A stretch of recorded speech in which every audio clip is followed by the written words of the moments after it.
Le soleil tombait sur les tôles du quartier comme une gifle brûlante. Charlie, les bras pleins de poussière de ciment, riait fort au milieu du chantier. Ce rire, c'était sa façon à lui de dire au monde qu'il s'en fichait de tout. Il travaillait, oui, mais pas pour s'en sortir, juste pour pouvoir arroser la nuit. Dès que la paix tombait, il disparaissait dans les ruelles, direction les boîtes de son quartier où la musique masquait la misère.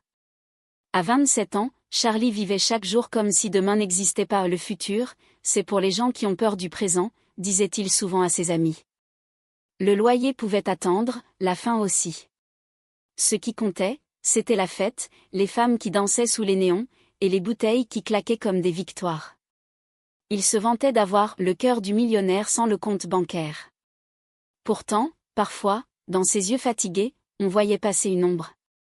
Quand la musique s'arrêtait, il rentrait seul dans sa petite chambre en tôle, avec le goût amer de l'alcool et la sensation d'un vide qu'aucune femme ne pouvait combler. Il se regardait dans le miroir et murmurait « Un jour, moi aussi, je ferai partie des grands ». C'est ce même soir qu'un ami de longue date, David, débarqua avec un sourire étrange et un plan qui allait changer leur vie. « Yo Charlie, t'as déjà mis les pieds au Gerby Club ? Là-bas, c'est pas nos petites boîtes, c'est un autre monde, des filles qui brillent, des voitures qui sentent la réussite. Viens, j'ai un peu d'argent volé chez mes vieux, on y va. » Charlie éclata de rire, mais dans son ventre, un feu venait de s'allumer. Le Gerby Club, un nom qu'il avait entendu, mais qu'il pensait réservé à ceux qui naissaient avec des billets dans les poches. Il leva les yeux vers le ciel plein d'étoiles et souffla. Ce monde-là, il est à moi aussi. Même si je dois vendre mes rêves pour y entrer. Puis il ferma les yeux, sans savoir qu'en prononçant ces mots, il venait d'ouvrir la porte d'un autre monde. La pelle frappait le sol, le soleil cognait la nuque de Charlie comme s'il voulait le punir d'exister. La poussière lui brûlait la gorge, la sueur lui collait au visage, mais il continuait de creuser. Il n'aimait pas ce travail, il l'endurait. Chaque coup de pelle, c'était juste une bouteille de plus dans sa tête. « Courage, mon vieux, ce soir, tu danses » se disait-il. Il ne construisait pas des maisons, il construisait ses nuits. Le chantier fermait à 17h, et à 19, Charlie avait déjà disparu. Il enfilait sa chemise fleurie, cirait des chaussures usées, et rejoignait ses potes au coin du quartier. Ils riaient, sifflaient les filles, et partaient ensemble dans ces petites boîtes où les murs transpiraient la sueur et la bière bon marché. L'odeur du tabac, la musique qui hurlait, les filles qui bougeaient sans gêne, c'était son paradis à lui. Un paradis sans futur. Chaque soir, il jetait les billets qu'il avait gagnés dans la journée. L'argent n'avait aucun poids, il le faisait couler comme l'alcool dans sa gorge. « Frère, on vit qu'une fois », criait-il au milieu de la piste. Les autres répondaient « La vie, c'est maintenant, demain on verra ». Il adorait cette phrase. Elle le justifiait, elle l'excusait. Pourtant, parfois, au fond de son ivresse, il sentait un vide qu'aucune bouteille ne pouvait combler. Un soir, entre 2 bières et un nuage de fumée, la conversation changea. Un de ses amis lança. « Vous connaissez le Gerby Club ? Là-bas, les filles portent des robes qui valent nos salaires, les mecs dépensent sans compter. » Les autres éclatèrent de rire, sauf Charlie. Il resta silencieux, l'œil fixe, comme piqué au cœur. « Gerby Club » murmura-t-il, le regard perdu. « Laisse tomber, ça, c'est pas pour nous, c'est pour les gens qui ont des noms, pas des dettes, » répondit un autre. Mais Charlie ne riait plus. Il sentit une colère froide monter. Pourquoi pas lui ? Pourquoi certains avaient le droit de vivre la nuit dans la lumière pendant que lui creusait des trous sous le soleil ? Quelques jours plus tard, au même coin de rue, il revit David. Un ami qu'il n'avait pas croisé depuis des mois. Toujours ce sourire moqueur, cette allure de mec qui sait quelque chose que les autres ignorent. « Tu fais toujours le même taf » lança David. « Ouais, frère. Tant que ça paie mes bières, ça va. » David sourit. « T'es toujours dans ton petit monde de bouteilles, toi. Un jour, viens avec moi, je te montrerai c'est quoi, la vraie vie. » Charlie haussa les épaules, mais ses yeux brillaient d'un feu qu'il n'avait jamais senti avant. Ce soir-là, en rentrant, il s'assit sur son lit en écoutant la pluie tomber sur le toit en tôle. Il ferma les yeux, les poings serrés. J'en ai marre de creuser des trous pour les autres. Je vais creuser le mien, mais jusqu'à ce que je tombe sur l'or. Et dans le silence de la nuit, on aurait juré entendre le destin sourire. La nuit avait cette odeur particulière que Charlie aimait tant, mélange d'essence, de parfum bon marché et d'adrénaline. Ce soir-là, il n'était plus le simple ouvrier du quartier. Il marchait à côté de David, qui tenait sa promesse d'un voyage dans un autre monde. « Frère, t'es sûr de ton coup ?» demanda Charlie. David rit. « T'inquiète, j'ai géré. J'ai pris un peu d'argent chez mes vieux, on va goûter au vrai luxe. Tu veux la vie des riches ? Ce soir, on va la toucher du doigt. » Le Gerby Club se dressait comme un temple de lumière au milieu de la ville. Des voitures qu'on ne voyait que dans les clips, des gardes à l'entrée, des femmes qui brillaient comme des diamants sous les projecteurs. À peine entré, Charlie sentit son cœur ralentir. Tout était trop beau, trop lisse, trop cher. Le sol reflétait les lumières violettes, l'air sentait la vanille et l'argent. Les tables étaient couvertes de bouteilles dorées, les rires semblaient venir d'un autre monde. Il se sentait minuscule, mal habillé, transparent. David et lui prirent une table discrète. Ils commandèrent 2 bières, les seules qu'ils pouvaient se permettre, et observèrent. Des hommes riches entourés de femmes magnifiques, des montres qui valaient des maisons, des serveurs qui se courbaient comme devant des rois. Charlie resta silencieux. Il fixait une table VIP où un homme versait du champagne sur une femme en riant. Le son de la bouteille, le flash des téléphones, la musique qui vibrait dans les murs, tout semblait irréel. « Tu vois ça, frère ?» dit David. « Ici, c'est un autre pays. Même l'air coûte de l'argent. » Puis il la vit. Assise seule au bar, une femme qu'on aurait cru sortie d'un rêve. Robe noire qui épousait ses formes, parfum si fort qu'on aurait pu le sentir à travers la musique. Charlie sentit ses jambes bouger sans réfléchir. Il s'approcha, maladroit, le cœur battant. « Bonsoir, beauté, tu bois quoi ?» Elle le regarda de haut, un sourire tranquille. « Ça dépend, tu paies en monnaie de garçon de chantier ou de vrai homme ?» Charlie força un rire. « Je paye, t'inquiète. Et si je veux passer la nuit avec toi, tu prends combien ?» Elle répondit sans ciller, 800 000 la nuit. Charlie resta figé. Ses lèvres bougèrent, mais aucun son n'en sortit. 800 000, c'était plus que ce qu'il gagnait en un mois. Il hocha la tête, fit semblant de sourire, et retourna à sa table. David éclata de rire. « Frère, ici c'est pas ton monde. Même 800 000, c'est pas cher pour certaines. » Charlie ne répondit pas. Il regardait la salle, les lumières, les corps, les bouteilles. Ce n'était pas de la jalousie qu'il ressentait, c'était une douleur. La douleur d'être pauvre au milieu du rêve. En sortant du club, le vent de la nuit lui fouetta le visage. Il leva les yeux vers les immeubles dorés et murmura. « Un jour, j'entrerai ici sans avoir honte. Et ce jour-là, c'est eux qui me regarderont. » Dans son regard, quelque chose venait de mourir. Et autre chose venait de naître. Le matin, Charlie portait la brouette. L'après-midi, il livrait des colis. La nuit, il conduisait des gens qui l'enviaient. 3 boulots, 3 vies, un seul but, retourner là-bas. Le Gerby Club. Ce nom le hantait comme une chanson qui refuse de quitter la tête. Il travaillait avec les mains d'un ouvrier, mais dans son esprit, il marchait déjà sous les néons du luxe. Chaque goutte de sueur, chaque courbature, chaque insulte d'un contremaître, c'était un pas de plus vers cette promesse qu'il s'était faite, « Je reviendrai, mais plus jamais comme un pauvre. » Les semaines passèrent. Les jours se ressemblaient, mais lui changeaient. Il ne riait plus autant. Ses amis du quartier le taquinaient. « Charlie, t'es devenu sérieux ou quoi ? Tu fais même plus la fête. » Il répondait d'une voix sèche, « Je prépare ma revanche. » Il croyait à une blague.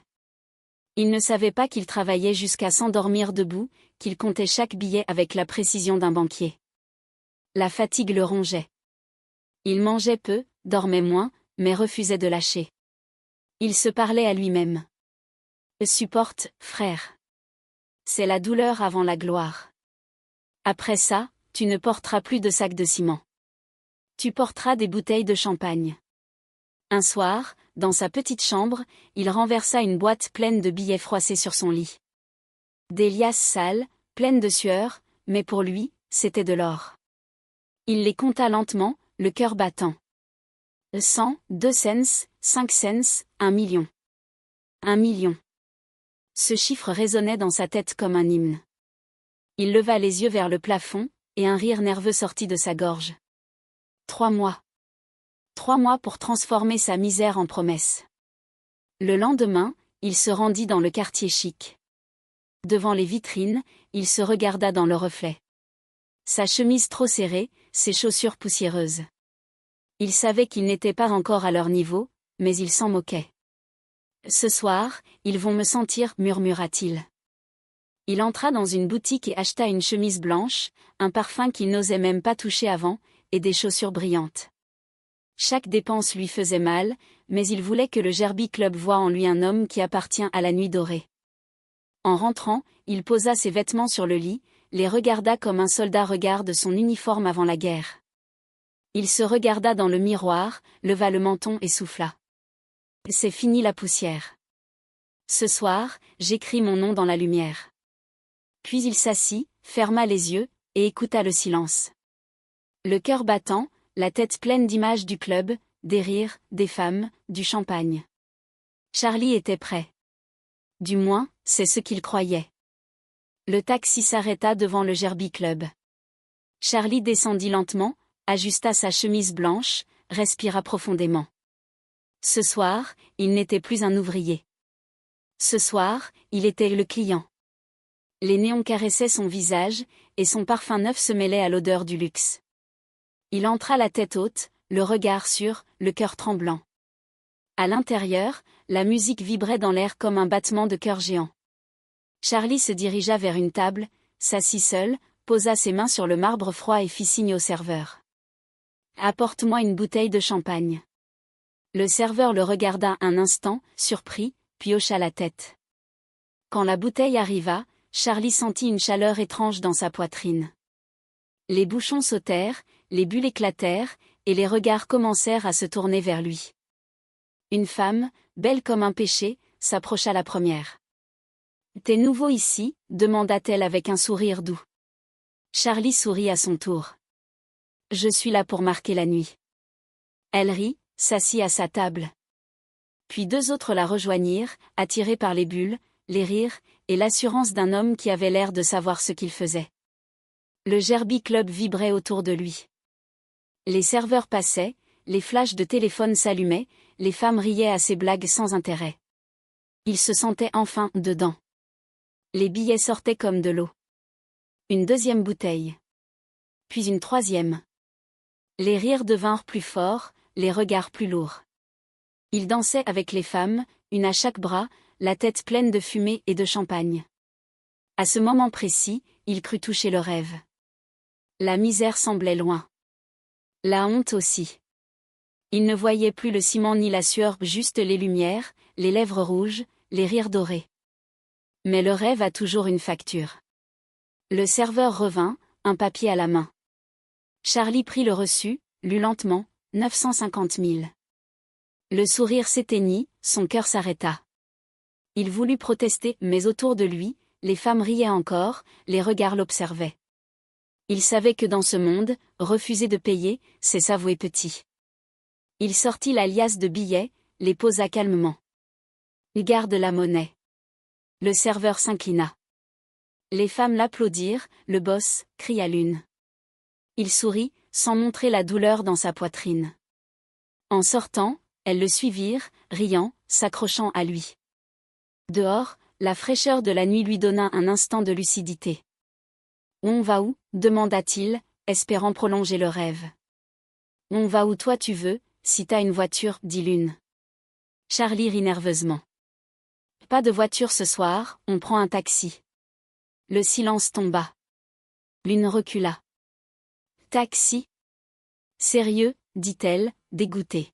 « Non merci, mon cher boss. » Et elles repartirent, sans un regard.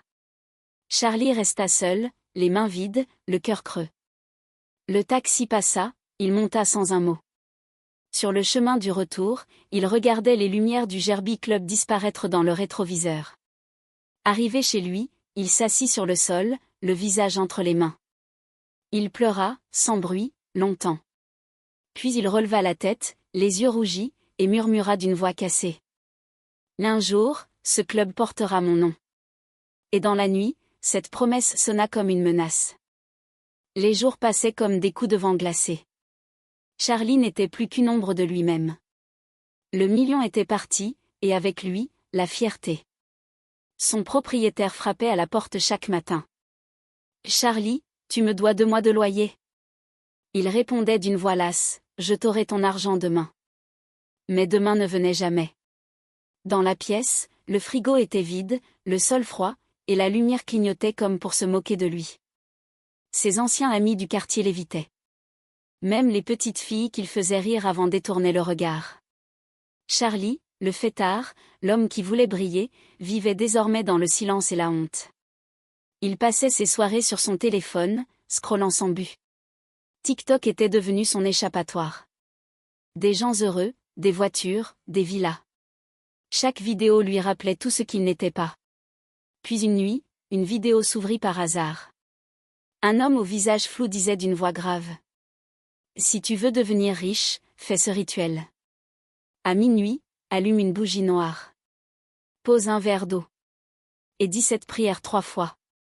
Ce rituel ne marche que pour ceux qui ont vraiment souffert. » Charlie éclata d'un rire amer. « Des conneries, encore, dit-il. » Mais il lut les commentaires. « Merci pour ce secret, je suis devenu riche. J'ai essayé, et tout a changé. Ne doute pas, fais-le, la richesse viendra. » Quelque chose remua dans sa poitrine. Peut-être la folie, ou juste le désespoir. Ce soir-là, il sortit chercher une bougie. Le vendeur le regarda bizarrement, « Une bougie noire ? Pourquoi faire ?» Charlie répondit calmement, « Pour voir si Dieu répond aussi aux pauvres. » À minuit pile, il s'agenouilla au milieu de sa chambre. La bougie tremblait, la flamme grésillait, le verre d'eau brillait sous sa lueur. Il récita la prière mot pour mot, comme dans la vidéo. Sa voix tremblait. Rien ne se passa. Le silence était lourd, presque moqueur. Il souffla la bougie, s'allongea, et murmura. « Je suis vraiment devenu fou. » Le lendemain, il retourna sur le chantier, épuisé. La même poussière, la même fatigue, la même vie. Le soir suivant, il recommença, par simple curiosité. La même bougie, le même verre d'eau, la même heure. Il récita, plus lentement cette fois, en fermant les yeux. Au moment où il finit la dernière phrase, un courant d'air traversa la pièce. La flamme vacilla, puis s'éteignit toute seule. Charlie ouvrit les yeux, le cœur battant. « Le vent, sûrement, » murmura-t-il. Mais aucune fenêtre n'était ouverte. Il resta immobile, le souffle court. Dans l'air, il y avait une odeur qu'il n'avait jamais sentie. Pas de parfum, pas de poussière. Une odeur, dorée, étrange, comme si quelque chose observait. Charlie posa la main sur sa poitrine, sentit son cœur s'emballer. Il voulut parler, mais aucun son ne sortit. La flamme morte de la bougie se ralluma seule. Et tout le silence du monde sembla retenir son souffle. Minuit. Le silence était si lourd qu'on aurait pu entendre battre le cœur de la nuit. Charlie s'assit, la bougie noire devant lui, le verre d'eau à sa droite. Il ne savait plus s'il croyait, mais quelque chose en lui refusait de s'arrêter. La flamme vacillait, plus vive que la veille. Elle dessinait sur les murs des ombres mouvantes, presque humaines. Charlie murmura la prière, lentement, la voix cassée. Puis, soudain, le sol vibra. Un son grave, comme un souffle profond venu du ventre de la terre. Le verre trembla, la flamme s'inclina, et dans un coin de la pièce, une lumière dorée jaillit. Charlie recula brusquement, le dos contre le mur. Ses yeux s'écarquillèrent. Quelque chose sortait du sol. Lentement. Une forme lisse, brillante, presque vivante. Un serpent. Mais pas un serpent ordinaire, ses écailles brillaient comme des pièces d'or, chaque mouvement envoyait des éclats de lumière dans la pièce. Charlie resta figé, incapable de respirer. Ses jambes tremblaient. Ses mains étaient froides. Le serpent le fixa, sans bouger. Ses yeux n'étaient ni rouges ni noirs, mais d'un or pur, profond, hypnotique. Charlie voulut crier, mais aucun son ne sortit. Puis le serpent ouvrit la gueule. Un souffle chaud parcourut la pièce, et, dans un bruit sec, des liasses d'argent jaillirent de sa bouche.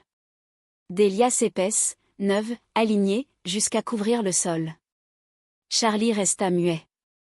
Il s'approcha lentement, à quatre pattes, les yeux pleins d'eau. Il toucha un billet. C'était vrai. C'était de l'argent. Il prit une liasse, puis 2, puis 10. Il compta. 10 millions. 10 millions, sortis du néant. Il tomba à genoux, tremblant, riant et pleurant à la fois. C'est un rêve, je dors, hein, répétait-il. Mais le serpent ne bougeait pas. Il le regardait, calmement, comme s'il attendait. Puis, sans un son, il disparut. Charlie resta seul dans la pièce, haletant. La bougie s'était éteinte. L'argent couvrait le sol. Il passa la nuit à compter, à sourire, à trembler. Le lendemain, il se leva tôt, comme un homme en mission. Il paya son loyer en avance, remboursa ses dettes, acheta de quoi remplir son frigo. Mais dans son regard, on lisait la peur. La peur douce, celle de celui qui ne comprend pas le cadeau qu'il vient de recevoir. Le soir, il rentra tôt, ferma les portes, remit la bougie noire, le verre d'eau. Et il attendit. À minuit, le même souffle revint. La même lumière dorée. Le serpent apparut, plus grand, plus lumineux. Charlie s'agenouilla sans même réfléchir. Le serpent le fixa longuement, puis sa bouche s'ouvrit. Une voix, grave et profonde, résonna dans la pièce, sans que les lèvres du reptile ne bougent. « Je te rendrai riche, mais tu me devras ton silence. » La bougie s'éteignit d'un coup. Et dans l'obscurité, Charlie comprit que sa vie venait d'être signée. Quelques semaines suffirent à changer la vie de Charlie. Du jour au lendemain, il devint un homme dont tout le quartier parlait. Fini la poussière des chantiers, fini la honte du loyer. Il avait quitté sa petite chambre en tôle pour une villa immense, perchée sur les hauteurs de la ville. Les murs blancs, le marbre au sol, les grandes vitres où la lumière se brisait comme du cristal. Tout respirait la réussite. Mais derrière chaque porte, il sentait encore l'écho d'une présence invisible. Au fond de la maison, il avait fait aménager une salle à part. Pas une salle de repos, pas une chambre d'invité. Non. Une salle fermée, sans fenêtre, où il déposa une grande natte, une table basse, et une bougie noire posée au centre. C'était la salle du serpent. Chaque nuit, à minuit pile, Charlie s'y rendait, le cœur battant. Et chaque nuit, le serpent d'or apparaissait, fidèle, majestueux, silencieux. Le rituel était devenu mécanique, la lumière dorée, le souffle, le bruit du papier. Les liasses d'argent tombaient, propres, alignées. 10 millions. 20. Parfois plus. Au début, Charlie tremblait. Il priait après chaque apparition, espérant que ce miracle ne soit pas un piège. Mais peu à peu, la peur céda la place à une étrange habitude. Il ne sursautait plus. Il saluait le serpent d'un hochement de tête, presque avec respect. « Ou bonsoir, mon frère doré » murmurait-il parfois en riant nerveusement. Le serpent, lui, ne riait pas. Il le fixait toujours avec ses yeux dorés, immobiles, insondables. Et dans ses regards, Charlie sentait à la fois la richesse et le danger. C'était comme regarder un feu qu'on aime trop, il réchauffe, mais brûle sans prévenir. Les semaines passèrent, et la fortune s'accumula. Charlie acheta des voitures, engagea du personnel, se fit livrer des vêtements de luxe. Mais il n'oubliait jamais la règle essentielle, à minuit, il devait être seul dans la salle. Toujours. Pas un bruit. Pas un témoin. Une nuit, alors qu'il s'apprêtait à entrer, il entendit la voix du serpent, grave, vibrante. « Et désormais, tu vis à travers moi. Tu ne dois jamais parler de moi, ni partager cet argent sans mon accord. Tu m'as appelé, et je suis venu. En retour, tu dois obéir. » Charlie se figea. Son souffle devint court. Et si je refuse, osa-t-il murmurer. Le serpent fit un mouvement lent, un sifflement froid remplit la pièce. Les lumières s'éteignirent, puis se rallumèrent toutes seules. Dans un murmure à peine audible, la voix reprit. Il n'y a pas de refus. Il n'y a que des conséquences. Charlie sentit son cœur battre plus fort. Il posa un genou au sol, en signe d'acceptation. Cette nuit-là, il comprit, il n'était plus l'homme qui priait pour être riche. Il était celui qui payait pour le rester. Ce soir-là, les rues brillaient comme si la ville entière célébrait son nom.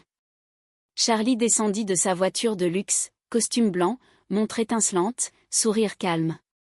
Les gens le regardaient comme on regarde un mirage devenu réel. Le portier du Gerby Club eut un léger sursaut. 3 mois plus tôt, cet homme n'aurait même pas passé la porte. Mais ce soir, c'était lui, Charlie, l'invité qu'on attendait. À peine entré, la musique s'arrêta une seconde. Les lumières changèrent de couleur, un DJ cria dans le micro. Le boss Charlie est dans la place. La foule hurla, les serveurs se précipitèrent. Le parfum du champagne, le cuir des fauteuils, les flashs des téléphones, tout vibrait autour de lui. Il s'assit dans le carré VIP, alluma un cigare, fit un signe discret. Fermez le bar. Ce soir, c'est moi qui régale. Les bouchons sautèrent comme des feux d'artifice. Des dizaines de bouteilles, des verres pleins, des cris, des rires. Les serveurs portaient des plateaux d'or, les filles dansaient autour de lui, fascinées par cet homme au regard sûr. Charlie ne parlait presque pas. Il observait, tranquille, un verre à la main, avec ce petit sourire des gens qui savent qu'ils ont gagné. Les caméras de téléphone ne rataient rien. Les réseaux s'enflammaient. C'est qui, ce gars? Il a fait fermer le Gerby Club tout seul? On dit qu'il a dépensé 100 millions en une nuit. Le lendemain, les médias reprirent la rumeur. Des articles titraient « Charlie, le mystérieux nouveau millionnaire du Gerby Club ». Dans la salle, David apparut. Toujours le même, chemise ouverte, regard rieur. Il s'approcha lentement, posa une main sur son épaule. « Frère, c'est quoi ton secret ?» Charlie éclata d'un rire bref. « Le travail, mon vieux, le travail. Et un peu de chance. » David le fixa, un sourire incrédule aux lèvres. « Le travail ? T'étais ouvrier, frère. 3 mois et tu fermes un club ? Même la chance a ses limites. » Charlie prit une gorgée de champagne, puis le regarda dans les yeux. « Il y a des choses que tu comprends pas encore, David. Et crois-moi, vaut mieux pas comprendre. » Autour d'eux, la musique reprit plus fort. Charlie leva la main, et la salle entière acclama son nom. Il se leva lentement, posa un billet sur la table à un geste symbolique, presque royal. Les flashs crépitaient, les cris montaient. Il serra la main de David, le sourire froid. « Tu m'as emmené ici la première fois, tu te souviens ? Ce soir, je te rends la politesse. Bienvenue dans mon monde. » David hocha la tête, mi-amusé, mi-inquiet. Quelque chose dans le regard de Charlie n'était plus humain. Un calme trop parfait, une assurance presque surnaturelle. Dehors, la nuit continuait à danser. Mais dans les reflets dorés du champagne, le serpent semblait observer. Silencieux. Patient. Charlie n'était plus un nom, c'était une légende. En quelques mois, il s'était hissé là où même les anciens riches ne comprenaient plus comment. Des voitures sorties tout droit des rêves, des maisons si grandes qu'il s'y perdait, des vêtements qu'il portait une seule fois avant de les donner. Chaque semaine, il changeait de ville, chaque week-end, de fête.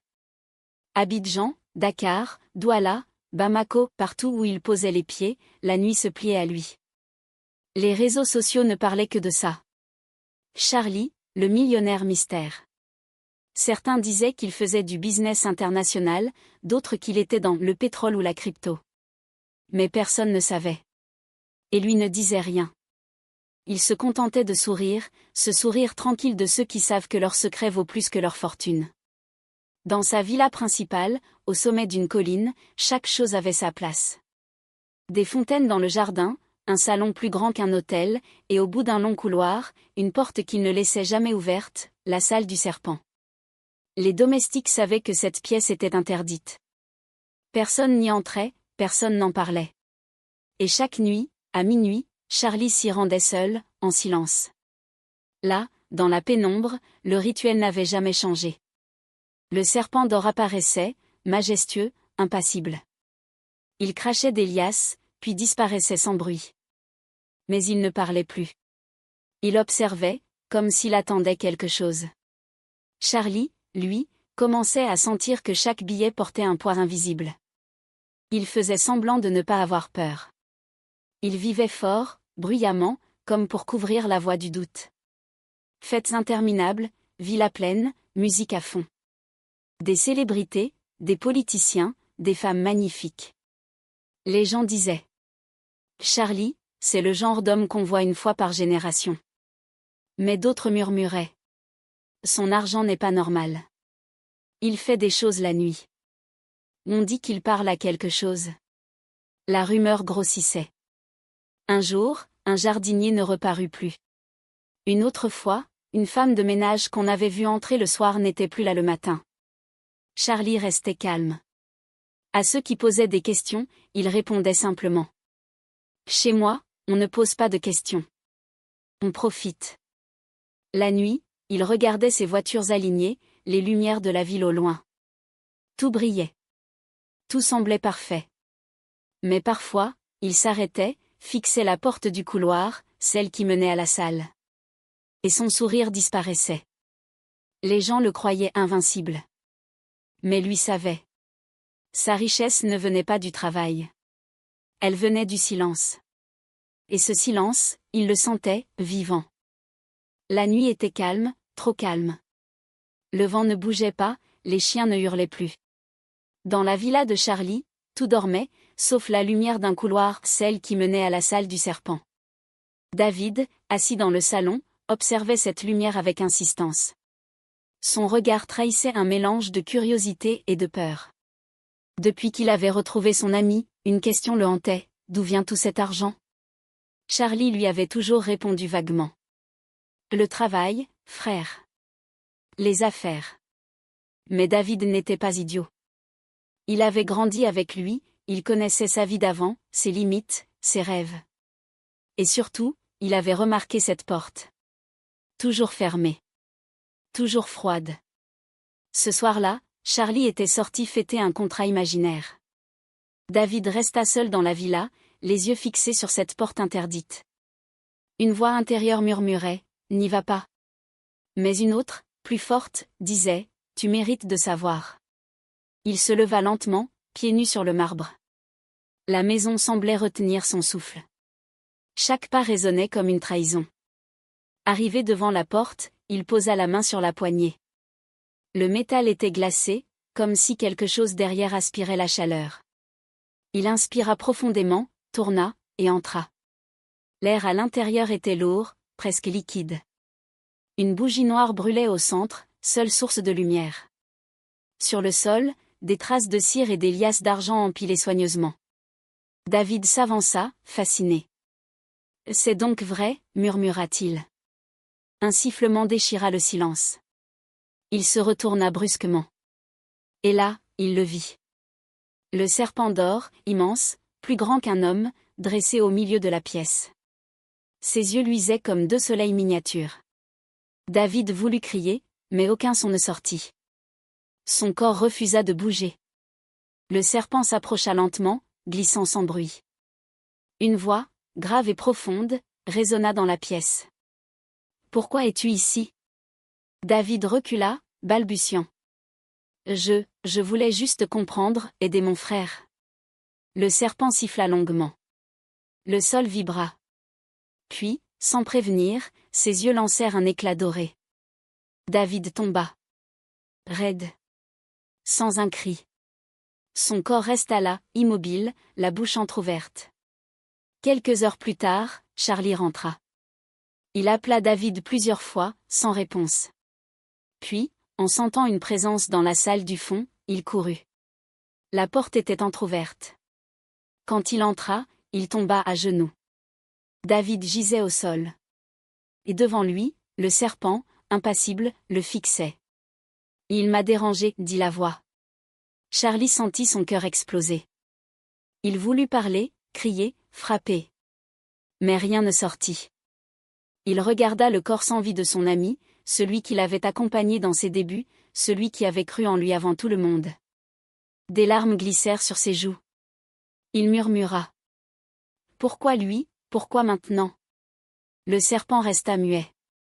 Puis, lentement, il disparut dans une lumière dorée, ne laissant derrière lui qu'un silence monstrueux. Charlie tomba au sol, serra la main froide de David et pleura comme un enfant. Ses cris se perdirent dans la nuit. Et dans ce silence, pour la première fois depuis longtemps, il se sentit pauvre. Le temps passa, mais Charlie ne s'arrêta pas. La mort de David avait laissé un trou dans son âme, mais il avait choisi de le combler par le bruit, la foule et la lumière. Plus il souffrait, plus il faisait la fête. Chaque semaine, une villa différente, chaque soirée plus grandiose que la précédente. Des piscines remplies de champagne, des musiciens payés pour ne jamais s'arrêter, des gens qui l'appelaient le roi de la nuit. Les puissants venaient désormais chez lui, ministres, artistes, entrepreneurs, influenceurs. Tous voulaient être vus à ses côtés. Charlie distribuait les billets comme des cartes de visite. On disait qu'il n'avait plus de compte en banque, juste des coffres remplis à craquer. Le luxe n'était plus un rêve, c'était devenu une armure. Mais dans le silence des fins de fête, quand la musique s'éteignait et que les invités dormaient sur les canapés, Charlie s'enfermait dans sa salle du serpent. Là, la lumière dorée revenait. Le serpent d'or apparaissait, immense, paisible. Et il parlait désormais plus souvent. Tu es puissant maintenant, Charlie. Le monde t'admire. Mais n'oublie pas qui t'a fait roi. Ces mots résonnaient dans sa tête comme une menace douce. Charlie répondait parfois, d'une voix hésitante. Je n'oublie pas, mais pourquoi moi? Le serpent souriait, si tant est qu'un serpent puisse sourire. Parce que tu étais prêt à tout perdre pour tout avoir. Charlie ne dormait plus vraiment. Les nuits s'étiraient, les jours se mélangeaient. Il vivait dans un flou permanent, entre gratitude et peur. Et pourtant, il ne s'arrêtait pas. Il agrandit sa maison, acheta un yacht, une île, un avion. Les médias faisaient des reportages, les jeunes l'appelaient l'inspiration de la rue. Mais derrière les caméras, les rumeurs se multipliaient. Des serveurs disparus. Des invités introuvables après certaines soirées. Les gens murmuraient.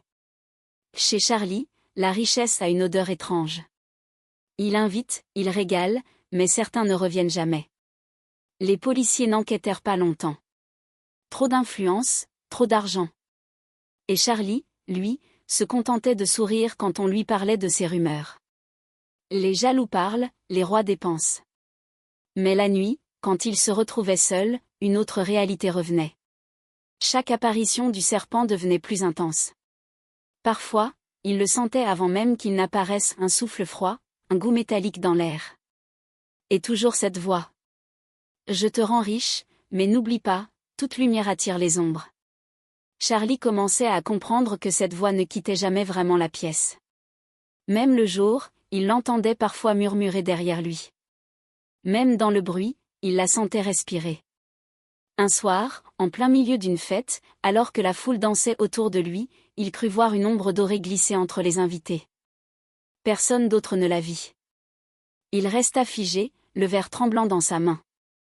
Et pour la première fois depuis longtemps, il eut froid dans sa propre maison. La fête de Charlie ce soir-là était la plus grande que la ville ait jamais vue. Des projecteurs illuminaient le ciel, des voitures de luxe s'alignaient jusque dans la rue principale. Les journalistes étaient à la porte, les influenceuses posaient devant les colonnes blanches de la villa, criant son nom comme celui d'une star. Dans le jardin, des bassins pleins de roses flottaient sous les bougies, la musique montait jusqu'aux étoiles. Charlie, vêtu d'un costume rouge foncé, marchait au milieu de la foule avec la lenteur d'un roi fatigué. Son sourire ne quittait pas ses lèvres, mais son regard trahissait un vide. Chaque rire, chaque toast, chaque cri de fête sonnait pour lui comme une prière à laquelle il ne croyait plus. Les invités buvaient, dansaient, s'embrassaient, se perdaient. À minuit, comme toujours, Charlie sentit un souffle passer derrière lui. Un frisson lui traversa la nuque. Il tourna la tête à rien. Il leva son verre, feignant la joie. Mais au fond de lui, il savait. L'heure du serpent approchait. La fête continua toute la nuit. Mais au matin, quand le soleil se leva sur la villa, le silence était lourd. Certains invités manquaient à l'appel. 2 femmes, un chauffeur, un jeune homme influx. Disparus, sans explication. La rumeur enfla immédiatement. Encore, murmurait-on. Charlie, assis dans son salon, fit semblant de ne rien entendre. Il riait, il offrait du champagne, il signait des chèques. Mais dans ses yeux, on pouvait lire la peur. Il ne dormait plus, il mangeait à peine. Il sentait que quelque chose dans sa maison respirait quand lui dormait. Chaque nuit, il allait dans la salle interdite, le cœur lourd. Le serpent était toujours là. Mais il n'était plus le même. Plus grand, plus vif, plus vivant. Sa peau dorée semblait brûler, ses yeux brillaient d'une intensité presque humaine. « Tu as bien profité, Charlie, dit la voix grave. Tu t'es rempli de gloire, d'orgueil et de chair. Mais le pacte, lui, n'est jamais gratuit. » Charlie sentit la sueur couler dans son dos. « J'ai respecté nos règles, répondit-il d'une voix tremblante. Le serpent siffla, un son long et froid. « Tu as gardé ton silence, oui. Mais le silence n'efface pas les dettes. Il les multiplie. » La pièce vibrait. Les liasses d'argent s'envolaient comme si un vent invisible les soulevait. La flamme de la bougie s'étira jusqu'au plafond. Charlie tomba à genoux. « Qu'est-ce que tu veux encore de moi » cria-t-il. Le serpent s'approcha lentement, sa tête gigantesque à quelques centimètres du visage de Charlie. Ses yeux d'or ne clignaient pas. Sa voix résonna, plus profonde, plus ancienne que tout ce qu'il avait entendu. « Bientôt, tu me devras plus que ton silence. » Puis tout s'éteignit. Charlie resta seul, haletant, dans la pénombre. Le sol était couvert d'argent, mais il ne voyait que des ombres. Et pour la première fois, il eut peur non pas de perdre sa fortune, mais de ce qu'il allait devoir payer pour la garder. Ce soir-là, la villa de Charlie ressemblait à un palais. Des voitures de luxe stationnaient jusque dans les rues voisines, la musique traversait les murs, et les rires montaient jusqu'au ciel. Au milieu de la foule, un jeune homme se tenait droit, costume sombre, montre brillante, regard perçant. Son nom était Léo. Personne ne savait d'où il venait. Personne ne savait ce qu'il cherchait. Mais lui, il savait exactement pourquoi il était là. Son plan était clair, voler Charlie. Depuis des semaines, il observait ses mouvements, ses fêtes, ses manies. Il savait que le riche homme d'affaires gardait une pièce fermée à clé au dernier étage, une pièce où personne ne pouvait entrer. Et Léo n'était pas le genre d'homme à ignorer une porte interdite. Il s'était fait inviter grâce à un ami d'un ami, se présentant comme un jeune investisseur d'Afrique de l'Ouest. Son costume était loué, sa montre empruntée, mais son attitude, elle, était authentique. Sûre, mesurée, élégante. Il parlait peu, observait beaucoup. Dans le jardin, les filles riaient, les hommes buvaient. Charlie, au centre de tout, levait les bras, dansait, lançait des liasses d'argent dans l'air. Les gens scandaient son nom comme celui d'un dieu. Léo, lui, regardait les murs. Chaque lumière, chaque caméra, chaque garde. Il dessinait la carte du danger dans sa tête. Il remarqua vite ce qu'il cherchait, au fond du couloir, un escalier discret, gardé par un homme en costume noir. Au-dessus, les étages interdits.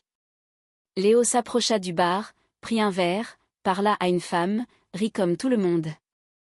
Puis, au bon moment, quand la musique monta, il fit un signe à un serveur. Un billet glissé dans une main, un mot discret, et quelques minutes plus tard, le garde s'éloigna. Simple. Calculé. Il s'avança, le pas lent, comme s'il montait les marches d'un temple. Chaque pas semblait plus lourd que le précédent. Le bruit de la fête en bas se mélangeait à un bourdonnement étrange, presque inaudible. Un son venu d'ailleurs, d'en dessous, ou de dedans. En haut, le couloir était vide. Les lumières tamisées. Une seule porte, noire, massive, différente des autres. Léo s'arrêta. Son cœur battait vite, mais son visage restait calme. Il toucha la poignée, froide, lisse, presque vivante. Un murmure sembla traverser la pièce, un souffle qu'il ne comprit pas.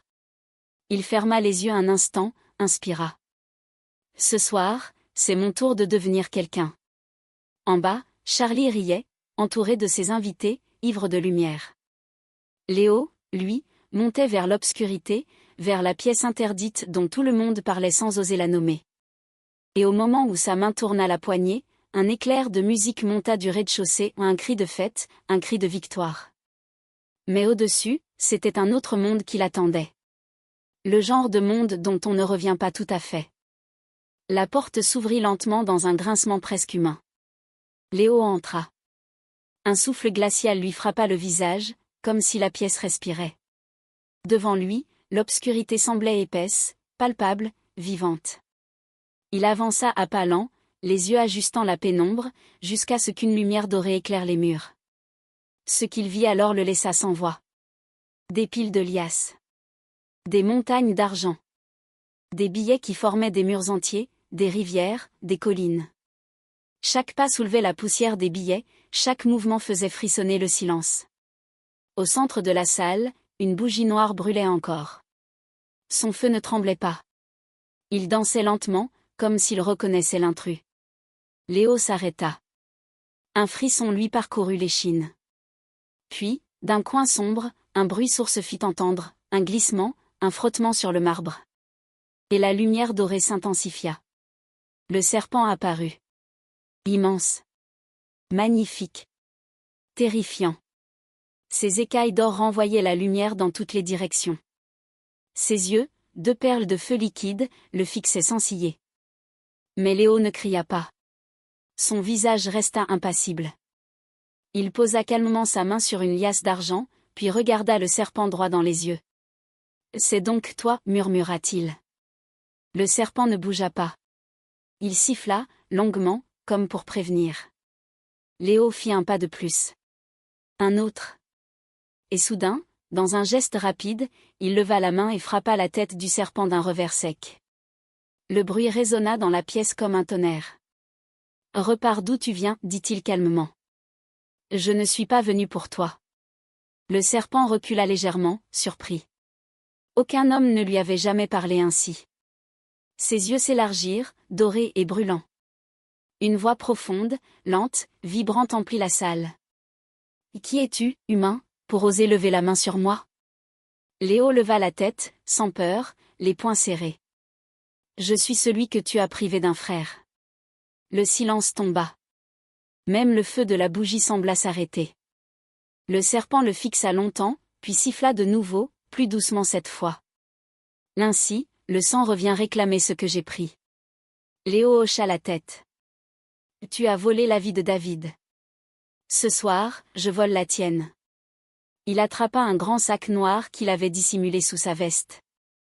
Sans trembler, il se mit à ramasser les liasses, les unes après les autres, le souffle court. Le serpent le regardait faire, immobile, fasciné par cet homme qui n'avait pas peur. Quand le sac fut plein, Léo se redressa. Le serpent s'approcha, lentement, sa tête à hauteur d'homme. « Emmène-moi avec toi, dit-il d'une voix basse. Léo sourit. « D'accord. Mais cette fois, c'est moi qui fixe les règles. » Il souleva le sac d'argent d'une main, saisit le serpent de l'autre. La lumière dorée s'intensifia, aveuglante. La salle trembla, la bougie s'éteignit, et dans un souffle chaud, tout disparut. Quand la lumière retomba, il n'y avait plus rien. Ni serpent. Ni argent. Juste une pièce vide, froide, silencieuse. Et quelque part, au rez-de-chaussée, Charlie dansait encore, ignorant qu'à cet instant, son royaume venait de changer de maître. Le matin se leva sur une maison étrange. Un silence inhabituel, un vide presque sacré. Charlie ouvrit les yeux, étourdi par la fête de la veille. Il sentit immédiatement que quelque chose n'allait pas. L'air semblait plus froid. Les murs, plus gris. Il se leva, traversa le couloir, et poussa la porte de la salle du serpent. Le cœur battant. La main tremblante. La pièce était vide. Pas une trace d'or, pas un billet, pas une lueur dorée. La bougie noire était renversée, la table fracturée, et le sol, nu, poussiéreux. Charlie sentit un vertige. Il entra lentement, cherchant du regard la moindre présence. « Frère » appela Théil, d'une voix fragile. Mais le silence répondit, lourd, glacial. Il tomba à genoux. Ses mains touchaient le sol froid où, la veille encore, s'empilaient les millions. Le serpent était parti. Et avec lui, la magie. Dans un réflexe, il courut jusqu'à la salle de sécurité. Il alluma les écrans, rembobina les images de la nuit. Sur l'une d'elles, il vit un homme. Costume sombre. Démarche calme. Il le reconnut immédiatement, Léo. Le jeune invité qu'il avait croisé entre deux danses. Sur la vidéo, il le vit entrer dans la salle, puis une lumière dorée aveuglante envahit l'écran. L'image grésilla, puis disparut. Écran noir. Quand la caméra revint, la salle était vide. Charlie recula, la gorge serrée. Non, non, pas lui, pas maintenant. Il comprit alors. Tout était fini. Il retourna dans le salon, s'effondra sur le canapé, fixant le plafond comme un homme vidé de sa propre vie. Puis, lentement, les choses commencèrent à changer. D'abord, la lumière du lustre s'éteignit. Puis les appareils électriques cessèrent de fonctionner. L'eau des robinets se troubla. Et le lendemain, les gardiens vinrent le voir. « Patron, nos salaires ne sont pas passés. La banque dit qu'il n'y a plus rien. » Charlie courut vérifier. Ses comptes étaient vides. Ses voitures, saisies pour dettes impayées. Ses contrats, rompus. Chaque jour, une autre perte. Comme si la fortune fondait sous ses yeux, aspirée par une main invisible. En quelques jours, la maison autrefois pleine de monde devint un désert. Les domestiques s'en allèrent. Les amis ne répondirent plus. Les gens riaient maintenant dans son dos. « Tu as entendu ?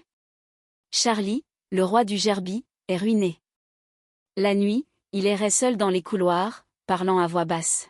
« Reviens, je ferai mieux, je t'écouterai, ne me laisse pas comme ça. » Mais le serpent ne répondait plus.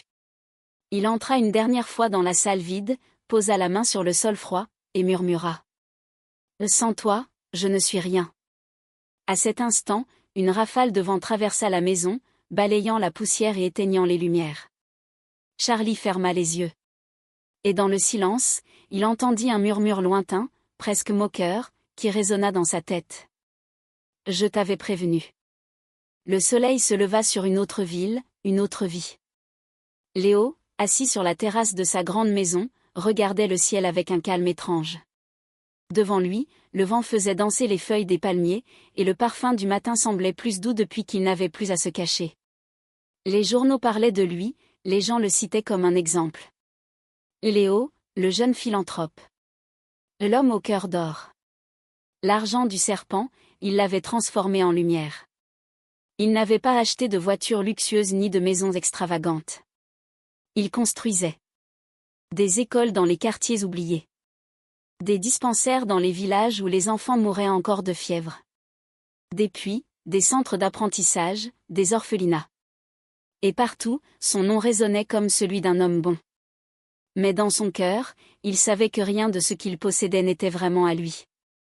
Chaque fois qu'il touchait une liasse, il se souvenait de la nuit où le serpent avait parlé. Chaque fois qu'il voyait un enfant sourire, il entendait encore la voix grave. « Je te rendrai riche, mais tu me devras ton silence. » Il respectait ce silence. Jamais il ne raconta d'où venait sa fortune. Il disait simplement, « Dieu a voulu. » Mais dans ces nuits les plus calmes, quand tout dormait autour de lui, le souvenir revenait, ce souffle chaud, ce regard doré, ce frisson qu'on ne peut pas nommer. Les gens du pays, eux, parlaient. Ils disaient. Le serpent d'or a changé de maître.